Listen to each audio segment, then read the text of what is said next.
जाएगा मसाई। गर्मा गर्म चाय, कड़क मीठी चाय, चाय बोलो चाय, गर्मा गर्म चाय।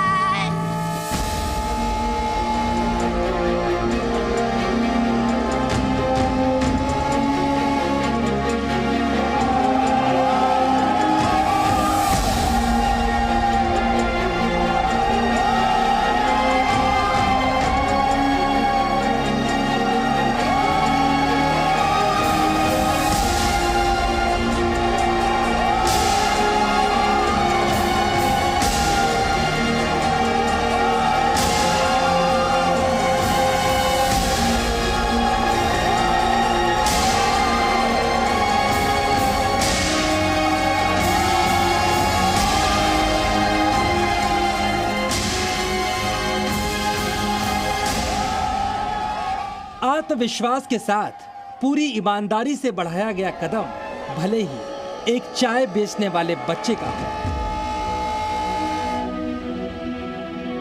बचपन में जो इंसान रेलवे के डिब्बे में चाय बेच करके अपना गुजारा करता था, चाय बेचते बेचते मुझे बहुत कुछ सीखना भी मिलता था। मान अपमान की घटनाएं घटती थी। इस स्मार्टफोन के युग में भी ये फोटो स्टूडियो बना के साल में 30 लाख कमा रहे हैं। आपको भी ये कमाना है, उनसे सीखना है तो फ्रीडम ऐप को अभी डाउनलोड कीजिए।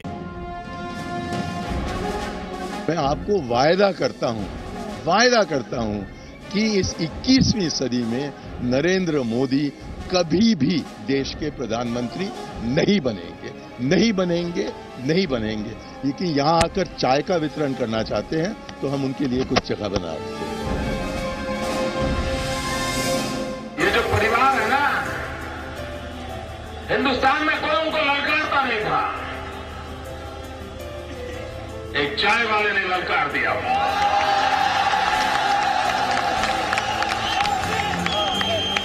और ये कहते हैं चाय वाला प्रधानमंत्री नहीं बन सकता, तो क्या देश में देने वाला बनेंगे क्या?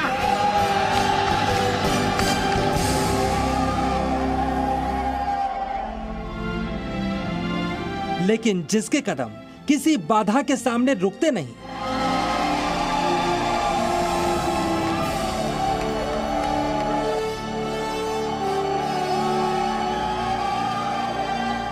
वो एक दिन देश ही नहीं दुनिया के सबसे प्रभावशाली चेहरों के साथ कदम ताल कर सकता है।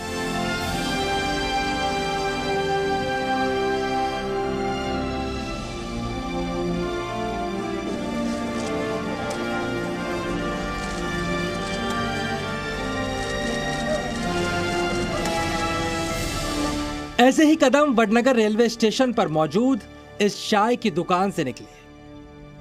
राष्ट्रीय स्वयंसेवक संघ के साधारण स्वयंसेवक से बीजेपी के कार्यकर्ता तक मैं आरएसएस से जुड़ा रहा। बचपन से मेरा जो कुछ भी संस्कार हुआ, मेरी डिसिप्लिन आई, मेहनत करने का स्वभाव बना, उसमें आरएसएस का संस्कार का बहुत बड़ा रोल है।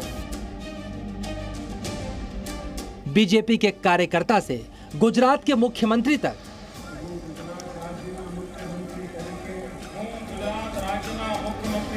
गुजरात के मुख्यमंत्री से देश के प्रधानमंत्री तक नरेंद्र दामोदर दास मोदी के ये कदम लगातार बढ़ रहे हैं। देश के दायरों को पार करके विदेशों तक पहुंच चुके हैं। इन बढ़ते कदमों की कहानी इतिहास बना रही है। भारत के प्रधानमंत्री नरेंद्र मोदी की ये कहानी भारत के 700 से ज्यादा जिले और 6 लाख से ज्यादा गांवों में रहने वाले हर बच्चे में उम्मीद जगाने की कहानी है। ये कहानी सिखाती है एक छोटे से शहर वडनगर में चाय बेचने वाला बच्चा वर्ल्ड लीडर कैसे बन सकता है। और आज हम आपको वडनगर के नरेंद्र को ग्लोबल लीडर नरेंद्र मोदी बनाने वाली कुछ ऐसी ही खासियतों के बारे में बताएंगे, जिसमें पहली खासियत है प्रधानमंत्री मोदी का संवाद कौशल, फिर चाहे वो देश की आम जनता से।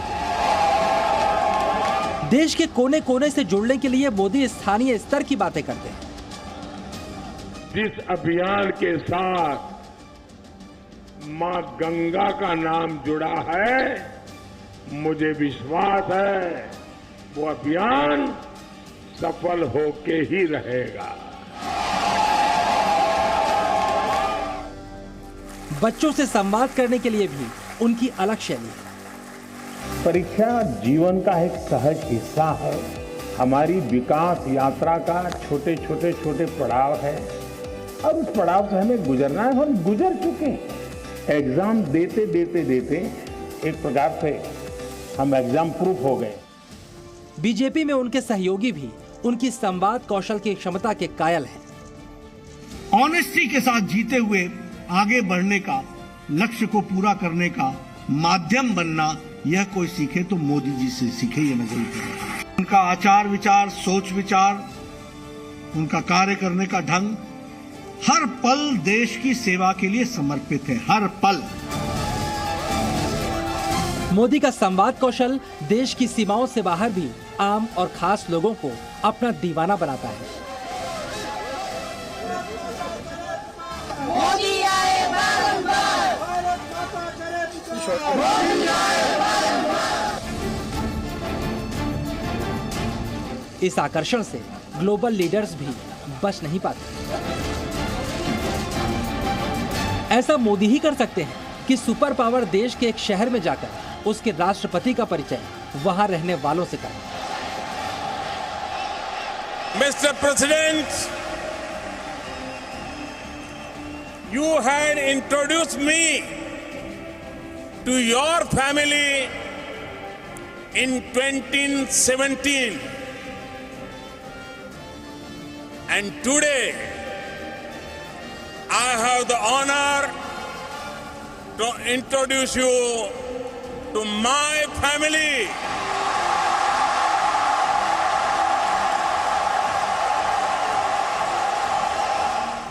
यही वजह है दुनिया के तमाम नेता मोदी की दोस्ती को तोहफा मानते हैं।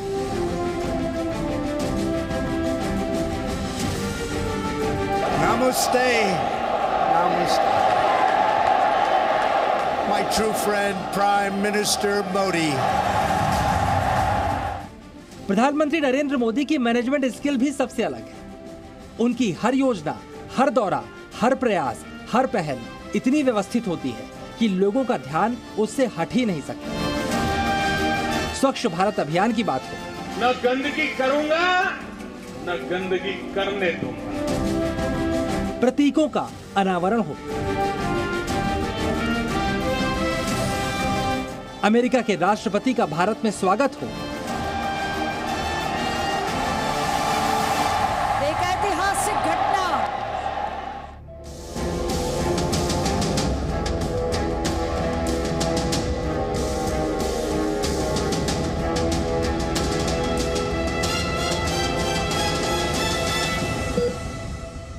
न खुद कोई लापरवाही करनी है और न ही किसी और को लापरवाही करने देना है।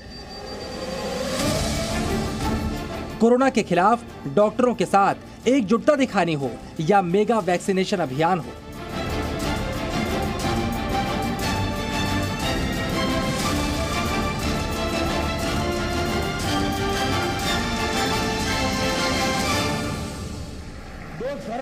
या फिर बच्चों के साथ परीक्षा पे चर्चा हो, हर जगह मोदी पूरा आकर्षण चुरा ले जाते हैं। मन के साथ एकदम उसमें आगे बढ़ जाते हैं। आप जी जान से उसमें जीतते जाइए, आपको कभी बोझ महसूस नहीं होगा। कि वो हमेशा समाज, देश को साथ लेकर के चलते हैं। उनको देश के सामर्थ्य पर बहुत भरोसा है। इसलिए सरकार में रहते हुए कोई भी कार्यक्रम, सरकारी कार्यक्रम न रह जाए, इसकी वो चिंता करते हैं। सरकारें देश चलाएं, ये सरकार दिशा दे सकती है, लेकिन वह दिशा देश के साथ जुड़ करके होनी चाहिए और इसलिए वो देश को हमेशा अपने साथ लेकर के चलते हैं। इसलिए कोई भी इवेंट जो है वो देश का इवेंट बन जाता है। देश से लेकर दुनिया के कोने कोने में मोदी जहां भी जाते हैं, उनका इंतजार करने वालों की भीड़ लग जाती है। इसके अलावा मोदी की सबसे अलग सोच भी उन्हें वर्ल्ड लीडर बनाती है। मोदी की संवाद कला विशिष्ट है। और उनकी ऊर्जा संवाद करने की शक्ति को बढ़ाती है और ये ऊर्जा उनके भाषणों की संख्या में भी नजर आती है।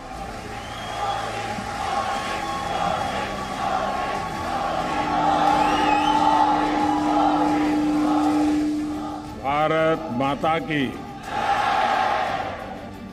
भारत माता की।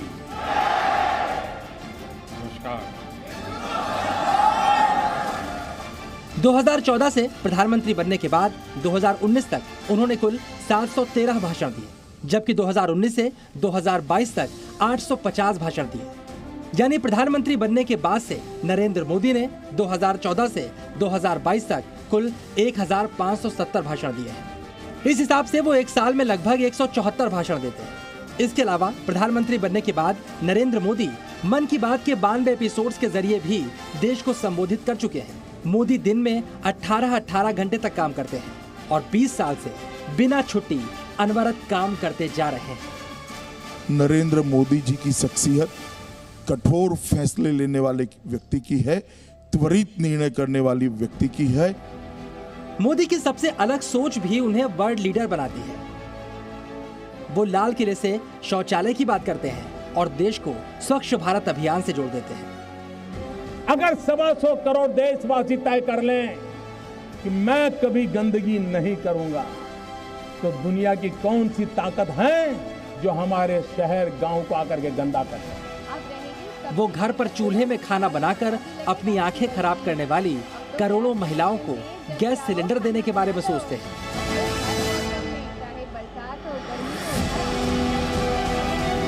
तीन साल के भीतर 5 करोड़ गरीब परिवारों में ये रसोई गैस पहुंचाने का मेरा इरादा है। वो गरीबों के बैंक खाते खुलवाते हैं, उनके सिर पर छत का प्रबंध करते हैं। प्रधानमंत्री जनधन योजना के माध्यम से हम देश के गरीब से गरीब लोगों को बैंक अकाउंट की सुविधा से जोड़ना चाहते हैं। आज करोड़ों परिवार हैं जिसके पास मोबाइल फोन तो है लेकिन बैंक अकाउंट नहीं।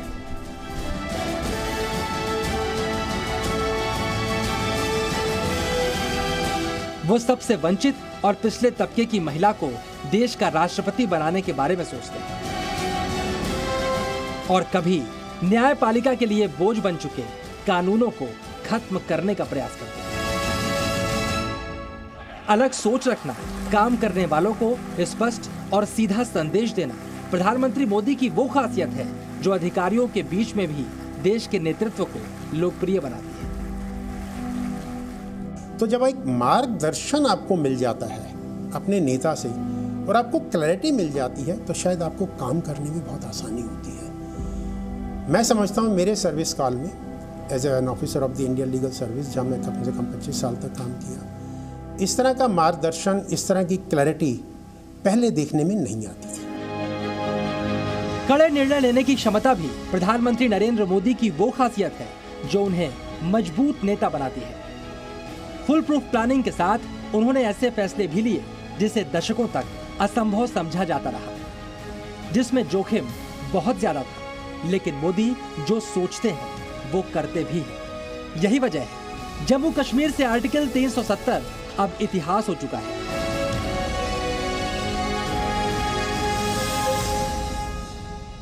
हम समस्याओं को टालते भी नहीं हैं और न ही हम समस्याओं को पालते हैं।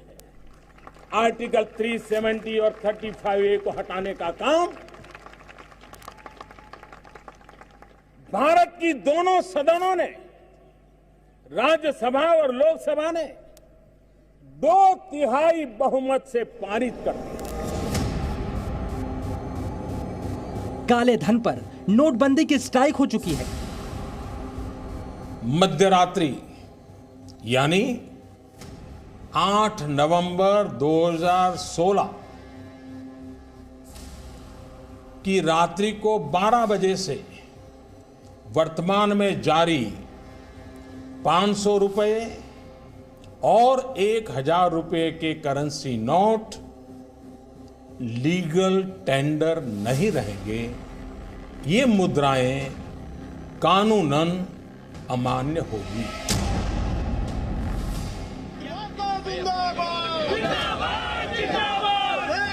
अब मुस्लिम महिलाओं को ट्रिपल तलाक का डर दिखाने वाले जेल की हवा खाते हैं। मेरी मुसलमान बहन, उसका क्या गुनाह? कोई ऐसे ही टेलीफोन पर 3 तलाक बोल दे और उसकी जिंदगी तबाह हो जाए। हम बिल लेकर के आए हैं इस देश के नारी के गौरव की। इसको किसी ने संप्रदाय से जोड़ने की आवश्यकता नहीं। अब राजनीतिक इच्छा शक्ति दुश्मन के घर में घुसकर सर्जिकल स्ट्राइक करने वाली भारतीय सेना के साथ डटकर खड़ी है। अब देश को छेड़ने वाले आतंकियों को छोड़ने का रिवाज खत्म हो चुका है। हम घर में घुस के मारेंगे। जिसने भारत के जवानों पर वार किया उसका संहार भी तय है।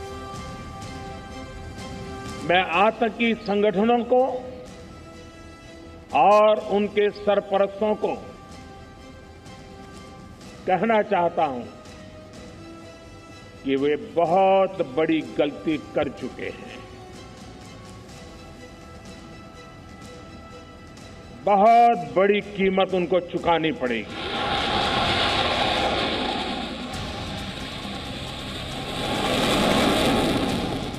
उरी हमले के बाद सर्जिकल स्ट्राइक और पुलवामा के बाद बालाकोट एयर स्ट्राइक बेहद जोखिम भरे फैसले थे,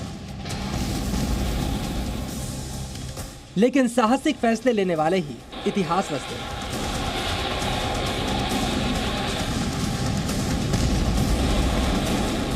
– 2016 की सर्जिकल स्ट्राइक्स में जिस तरह से उन्होंने डिसीजन लिया था कि छोटा ऑपरेशन नहीं होगा, बड़ा ऑपरेशन करना है ताकि एक कड़ा मैसेज जाए पाकिस्तान को। 2019 में जो एयर स्ट्राइक की थी वो 1971 के बाद पहली बार पाकिस्तान टेरिटरी में एयर स्ट्राइक हुआ है। जहां देश की आन बान शान का सवाल होता है, वहां देश महाशक्तियों से भी आगे खड़ा रहता है। अफगानिस्तान में तालिबान का राज आया तो दुनिया काबुल छोड़कर भागने लगी, लेकिन महाशक्तियों को भी निकलने का रास्ता सूझ नहीं रहा था। और वहीं पर मोदी दुनिया के दूसरे नेताओं से 4 कदम आगे थे। अफगानिस्तान का विषय आया। अब अफगानिस्तान में जो समस्या थी तो वो उनकी अपनी व्यक्तिगत समस्या, वहाँ उस देश की समस्या थी, लेकिन हमारे लोग वहाँ से निकल करके आए।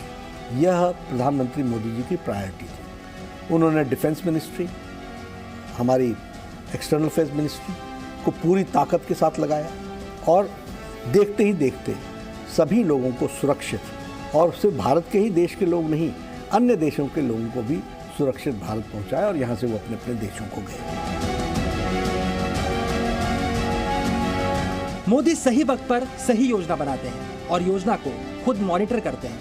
यूक्रेन वॉर जोन से भारतीय छात्रों को बाहर निकालने का मिशन ऑपरेशन गंगा भी मील का पत्थर साबित हुआ। तो उनकी क्लैरिटी कितनी क्लियर थी कि मुझे अपने बच्चों को वापस लाना है। उसके लिए उन्होंने बिना देर लगाए पुतिन से बात की, उन्होंने बिना देर लगाए जेलेंस्की से बात की, और दोनों से बातचीत करने के बाद युद्ध विराम करके सेफ पैसेज से अपने बच्चों को निकाला। सारी डिफेंस मिनिस्ट्री, सारी एक्सटर्नल अफेयर्स मिनिस्ट्री और सारी एविएशन मिनिस्ट्री को पूरी ताकत लगाई और सभी बच्चों को सेफ वापस ले आए।